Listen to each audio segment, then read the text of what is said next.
जय हिंद दोस्तों, मेरा नाम है रंजन और आप सभी का स्वागत है आपका अपने यूट्यूब चैनल मैथ्स वाला पे। दोस्तों, आज हम डिस्कस करने वाले हैं बोर्ड एग्जाम्स को लेकर, जो कि हम आज मोटिवेट करने वाले हैं उन बच्चों को जो कि बोर्ड्स का तैयारी कर रहे हैं मेरे दोस्त।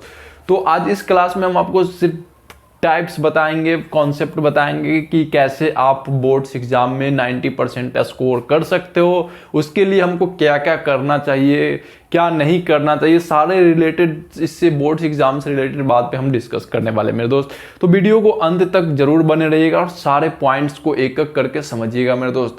तो सब पॉइंट्स पे हम डिस्कस करेंगे मेरे दोस्त। तो पहला पॉइंट जो आता है हम लेकर आते हैं। जैसे पहला पॉइंट है मेरे दोस्त, how to get 90% marks in boards exam. ठीक है मेरे दोस्त, पहला पॉइंट क्या है? How to get 90% marks, how to get 90% marks in board exam. ठीक है मेरे दोस्त, 90% मार्क्स आपको बोर्ड्स एग्जाम में कैसे लाए।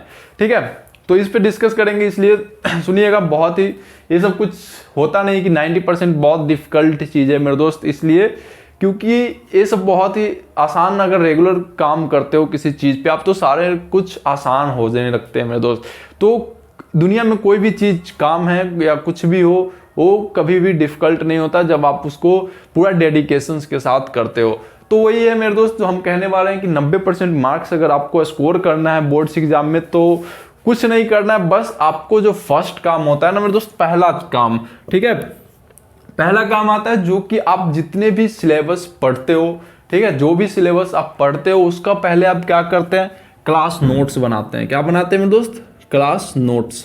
ठीक है, कोई भी चीज का आप तैयारी कर रहे हो, या बोर्ड्स एग्जाम हो, चाहे किसी भी चीज का एग्जाम का प्रिपरेशन आप कर रहे हो, तो सबसे पहला काम है उस चीज का नोट्स जरूर बनाएं। ठीक है मेरे दोस्त, इस पॉइंट को बहुत ज्यादा इंपॉर्टेंट होता है।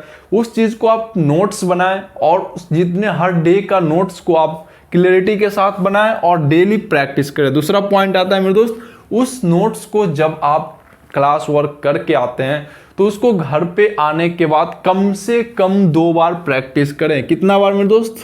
2 times practice in 1 day. 2 times practice करना है मेरे दोस्त। ठीक है, कितने दिनों में? इन 1 डे, मतलब पर डे आपको प्रैक्टिस करना है 2 टाइम्स कम से कम मेरे दोस्त। तो इससे क्या होता है ना, आपका जो सिलेबस होता है, जो चीज़ का आप प्रिपरेशन कर रहे हो, जो चैप्टर पढ़ रहे हो, वो सारे का concept per day why complete होते जाता है मेरे दोस्त। तो इससे होता है क्या, लास्ट में जो अगर हम लोग 1 मंथ प्रिपरेशन कर लिए, ठीक है, अगर हम लोग 1 मंथ से पर डे क्लास नोट्स बना रहे हैं, क्लास नोट्स का 2 टाइम्स प्रैक्टिस कर रहे हैं, रिवीजन कर रहे हैं, तो उससे क्या होता है ना, आप नेक्स्ट 1 मंथ बाद आप जब देखोगे, 1 मंथ बाद आपको ना पूरा इंप्रूवमेंट मिलेगा। आप जो 1 मंथ पहले स्टडी किए थे, 1 मंथ बाद आप जो फर्स्ट काम आप नोट्स बना के उसको प्रैक्टिस करने के बाद जो काम किए हो, 1 महीने बाद अगर उस चीज़ को आप पीछे पलट के देखते हो, तो कहीं ना कहीं आपका उस स्टूडेंट से बेटर होता है जो ये काम नहीं करते हैं। जो कुछ स्टूडेंट होते हैं जो पढ़ के आए, उसको घर पे सेल्फ स्टडी नहीं किए, ना प्रैक्टिस किए, ना नोट्स बनाए। ठीक है मेरे दोस्त, उनको लगता है कि अरे यार पढ़ लिए, चलो ठीक है, इसी को याद कर लेंगे, लिख लेंगे, 1-2 बार हो गया, क्या इसको बार बार रिवीजन करें। तो उस स्टूडेंट से जब आप कंपेयर करते हो मेरे दोस्त, तो आपको कहीं ना कहीं लगेगा कि उससे आप 100% बेटर आप हो। ठीक है, तो ये पॉइंट आपके लिए बहुत ज़्यादा इंपॉर्टेंट होता है। चलिए हम लोग आगे बढ़ते हैं मेरे दोस्त। जो नेक्स्ट पॉइंट होता है मेरे दोस्त, उस पर हम लोग डिस्कस करते हैं।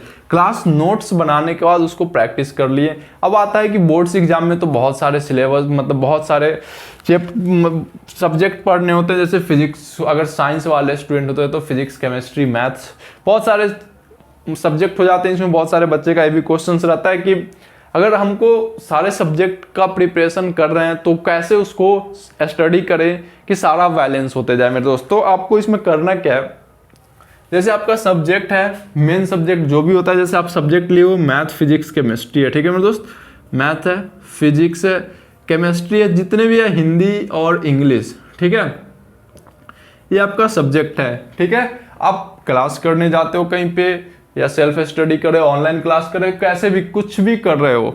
अगर आप मैथ का स्टडी किए, मान लो आप मॉर्निंग में मैथ्स पढ़ रहे हो, ठीक है, आप 45 मिनट्स मैथ का क्लास करके आए। ठीक है, 45 मिनट फिजिक्स का क्लास करके आए, या तो आपका TTS में क्लास हो या फिर MWF में चल रहा हो, तो किस बेस पे आपका क्लास चल रहा है उसके अनुसार हम आपको गाइड करेंगे कि अगर आप 1 डे वीक करके आप मान लो कि आप आज मैथ पढ़े हो, ठीक है, तो आप सबसे पहला काम करो कि मैथ्स पढ़ के आए हो उसका नोट्स बनाओ, प्रैक्टिस करो, उसको 2-3 बार प्रैक्टिस कर लेते हैं, मैथ्स का कंप्लीट हो गया उस चैप्टर का कहानी। फिर नेक्स्ट डे हम लोग फिजिक्स पढ़ते हैं।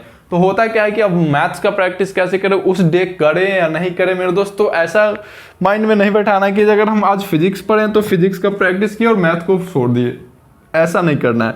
फिजिक्स को अगर आप 2 टाइम्स प्रैक्टिस कर लिए हैं, मिनिमम 2 टाइम्स, तो उसके बाद जो बचा हुआ टाइम है आप उसमें 1-2 बार मैथ्स का भी प्रैक्टिस कर ले, मतलब साथ में लेके चलना है। यानी कहने का यही मतलब हुआ मेरे दोस्त, जो भी सब्जेक्ट आप पढ़ रहे हो, ऐसा नहीं कि अगर आज हम फिजिक्स पढ़ रहे हैं तो फिजिक्स को प्रैक्टिस किए उसके बाद मैथ्स को छोड़ दिए हैं, ऐसा बिल्कुल नहीं करना है।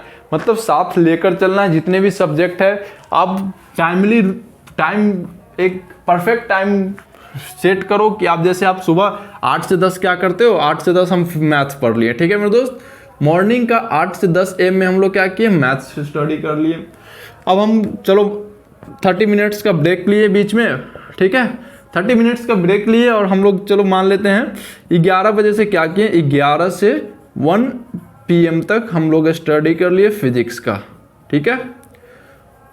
तो इस तरह से स्टडी करना है। फिर ब्रेक लिए, फिर केमिस्ट्री स्टडी कर लिए, फिर हिंदी इंग्लिश स्टडी कर लिए। मतलब ऐसा नहीं करना है कि जो हम आज फिजिक्स पढ़ें तो भाई मैथ्स को टच नहीं करेंगे, आज मैथ पढ़े तो फिजिक्स को टच नहीं करेंगे, ऐसा बिल्कुल नहीं करना है मेरे दोस्त।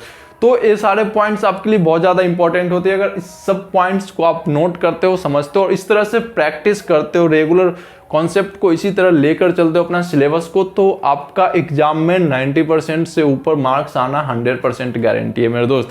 अब ऐसा नहीं करना है कि सर आप 90% ही क्यों बोल रहे हो मेरे दोस्त, 100% मार्क्स हम 100 में 100% क्यों नहीं रहे मेरे दोस्त। 100% मार्क्स लाने वाले वो स्टूडेंट होते हैं ना जो किताब में डूबे हुए रहते हैं, उनको अदर नॉलेज के बारे में कुछ नहीं पता, तो ये 100% मार्क्स उतना मोर इंपॉर्टेंट नहीं होते मेरे दोस्त। ये मत सोचना कि 100 में 100 लाना है, 98 लाना है, यार 90% लाओ ना, ये भी बेस्ट है।